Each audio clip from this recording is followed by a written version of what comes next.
And this one incomplete.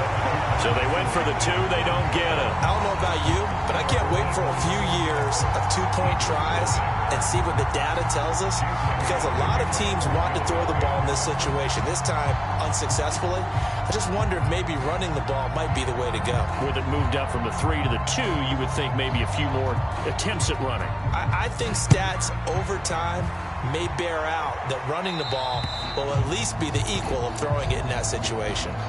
So now the possession will begin at the 35 after the errant kickoff. Well, that's certainly one way to avoid a dangerous kick returner, I suppose, but you are giving up extra yardage, that's for sure, because if you put it out of the end zone, they start at the 25, so at a minimum, you're giving up 10 yards to the offense. So good starting field position for him here as they come up 1st and 10 at the 40. Hurts sets up to throw it. Escaping the pressure right. Oh, he's going to look downfield for Barkley. And that is caught at the 10-yard line. And he's going to be out of bounds here all the way down inside the 10. A big play there for Philly. 52 yards. Well, that didn't take long. One play, and we're already looking at a 1st and goal situation. Here's Hurts to throw. And it's intercepted at the goal line. Weaving through traffic, and now he's free. And he takes this one back into the end zone. And the Eagles defense gets a pick-6 TD.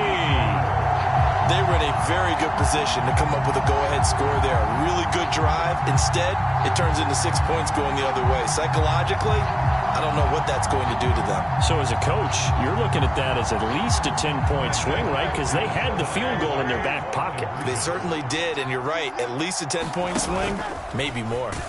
And he will get into the end zone to extend the lead by 2 more. So their second touchdown of this first half, they went for 2 after score number 1. Didn't get it. Now they get the equalizer, so to speak. So to speak, and you can understand the thinking. Because they didn't get it after the first score, they wanted to get back to a normal points pattern, get up to 14.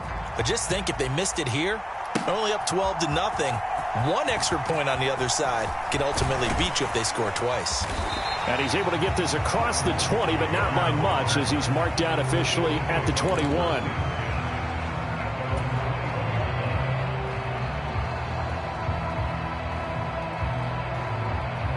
Already at the line, this Philly offense set to go. And job 1 here, Charles, just keep possession of the football. 2 drives, 2 turnovers to this point. You're exactly right, Doctor. Hippocratic oath. First, do no harm. And right now, they're harming themselves on offense. I like that. No one is mistaking me for a doctor, though. But thank you, Dr. Davis. Oh, that's some good closing speed there defensively, because that looked open for a minute. But that's great work with the ball in the air. Never gave up. Converged on his man and broke the play up. Dancing to his left. And this one incomplete. Too much contact to hold on to that one, and it's 3rd down. Excellent defensive effort to get to him and provide a little contact before the catch could be made cleanly. So back-to-back incompletions, and that has him staring at a 3rd and 10. Throwing his Hurts. Flush to his right.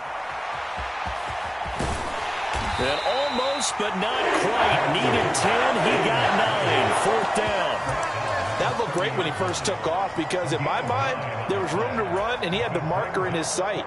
But I certainly didn't expect him to close so quickly, and neither did he. They got to him just in time, and now that forced him to make a decision with his 4th down call. And how about this one now? In their own territory, a gutsy call. They're going to go for this on 4th and a yard. They'll run with Barkley. And he gets it to the 34.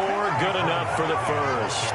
A big roll of the dice on 4th and 1, but it pays off. They convert. Backed up where they were on this side of the field. That was a gutsy call. A gutsy call that never should have happened. Not so much them going for it. That's their decision. But where's the defensive front? Where's the leverage? Where's the low man wins? Where's getting into the offensive backfield and spilling the play? How did they permit them to pick up a 1st down in that situation? And now the Eagles going to signal for a timeout. They'll have 2 remaining as we step aside here in this first quarter.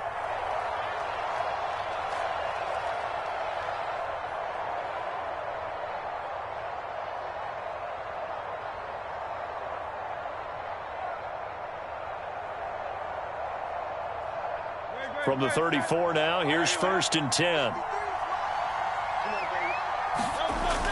Now a toss right to Barkley. And he went nowhere. Well, he went backwards, back to the 33. Officially, it's a 1-yard loss. That's going to bring up 2nd and 11. Part of the thinking when you bring in extra tight ends, you're hoping that each of your guys gets those one-on-one blocks and creates a crease for your runner. You know what the converse is, though? You've got to win those one-on-one blocks. And when you don't, that's the result you end up with.